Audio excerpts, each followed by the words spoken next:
What is up, guys? How are you doing today? Fair and unfair here. I'm fair. And I'm unfair. And today we're going to be driving. Driving some planes. Yeah, but we're not looting and scooting because of the fact that that's not legal and has to work for some reason. Sometimes I scoot, but I really don't want anybody to know about it because it is apparently illegal. I mean, sure, that's how it goes.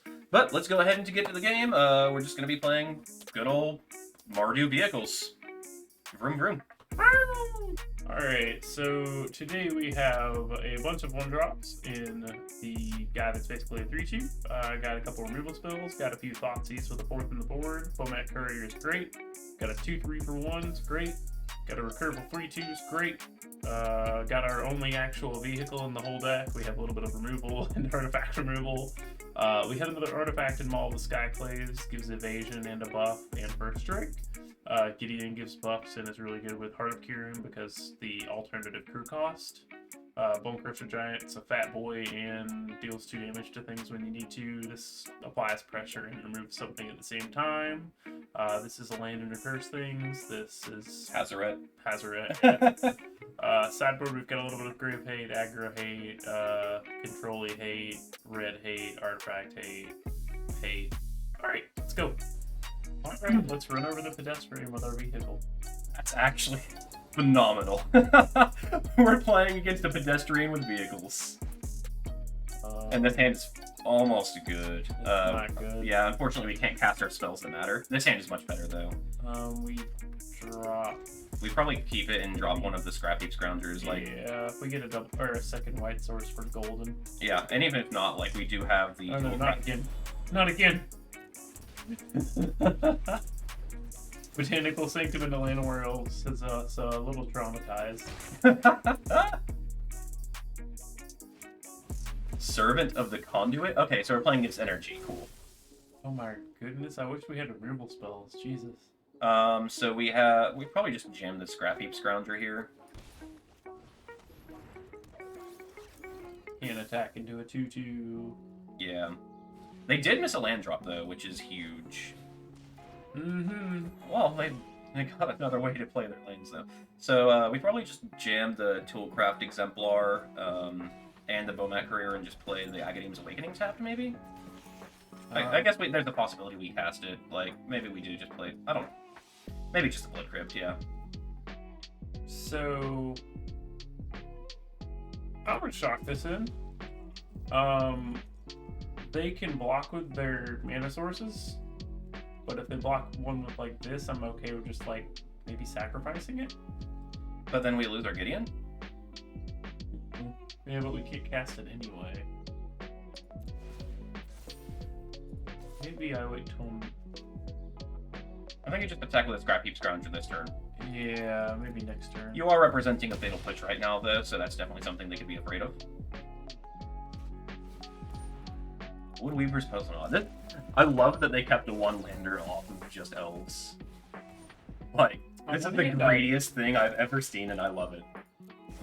It is something. Alright, so Fatal Push is great. We can start attacking with everything now. Yeah, we'll play it as a land and then just swing in.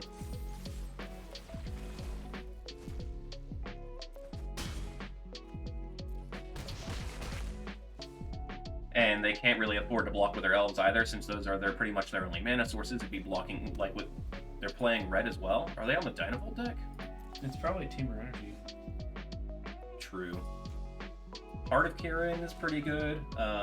If we don't draw a land next turn, I think we're just going to sacrifice the Bomat Courier with the 3 underneath it. There's a good chance we actually do it now as well, like if they block it all. Yeah, it sucks that we'll lose the Gideon here. I am almost okay with trading just so they can't cast their Marvel and kill us. It's not a terrible idea either. They're still taking 6 here. They're banking on drawing a land and casting a Marvel or something. That's actually a good point. I actually do like that trade. Like, I hate to do this because there are 5 cards here. Yeah. But that is actually a really smart play. And that's why you always want to make sure that whenever you're whenever you're focusing on a matchup that you're about to be facing, or like like something you're about to do, to make sure that you're focusing on what your opponent has the ability to do as well. That was a great draw as well. Now we grew the Heart of Kirin for 1 extra damage. And we'll be swinging in for 7, putting them down to 4, which means Heart of Kirin can fly over anything that they play. Yeah, they do gain 3 life, though. But we still do have them on a 1-turn clock if they don't have something to do this turn. Yeah, like, they obviously don't have a Marvel. Yeah.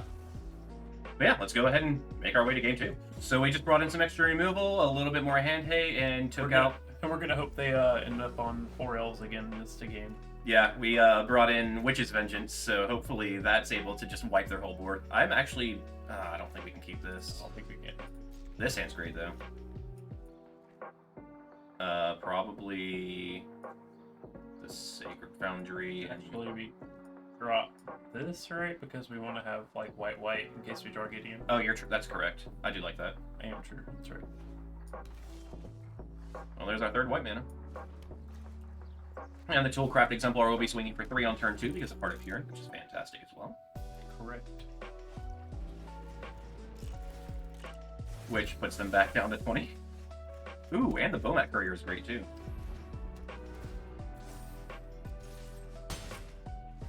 Maybe we could have. I guess doing it on 3 is basically the same as doing it on 4.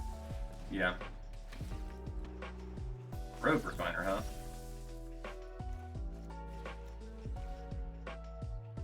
Two Marvels, a Puzzlenaut, and another Rogue Refiner, huh? So, we just take one and we yeah. have a braid for the second one? Yeah, I think you're correct. And then we just crew the Heart of Kirin and swing for 4. If they start attacking with a Rogue Refiner, then we get to attack with Bomat Courier, which is sweet. And if they don't attack with it, then, like, we're missing out 1 damage. I hate that they have this, though. Like, they gain 3 life just off of casting it. That's incredible. Second Heart of Kirin isn't exactly the best draw. But if they did bring in any type of hate for artifacts, which is something that green has a lot of in excess in their sideboards. Oh, no, they're just going to sacrifice this. That's what they're planning on. Well, yeah, I get that. I was saying, like, we do have a backup Heart of Kirin just in case they do have something that we want to... Or just in case they do blow up our Heart of Kirin. Do we just attack with the Bomat Courier just to draw a card? Actually, I'm not opposed to that.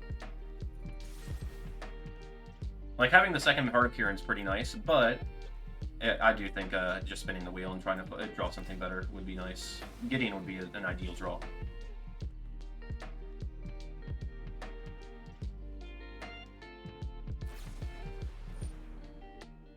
There's brutal. the braid. Right when I... Oh well, we can also... I was told this till they're in step and then kill if they attack with 1 or something. I wasn't expecting the removal spell to be an Abrade, though. I was expecting it to be a green spell. That was fantastic. Well, at least we have a threat. That we do.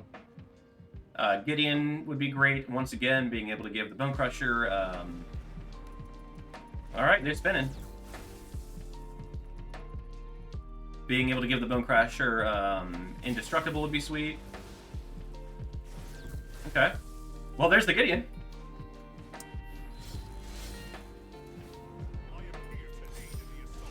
And it starts attacking for 4 every turn, as well as in maybe 2 turns we can use it to blow up the Aetherwork Marvel using its -6. Yeah. Hopefully. Well, they are definitely going to be able to do it again. And we hope they whip again.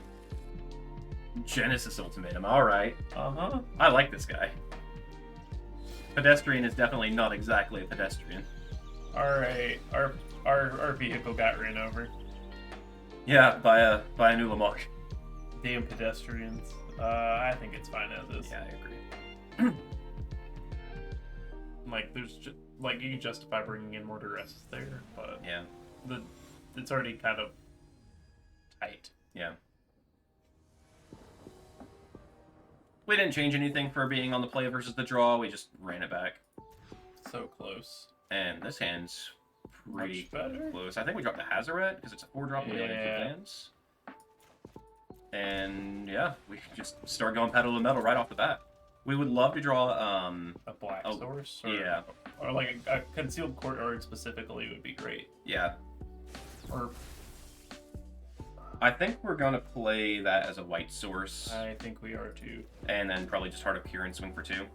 Yeah.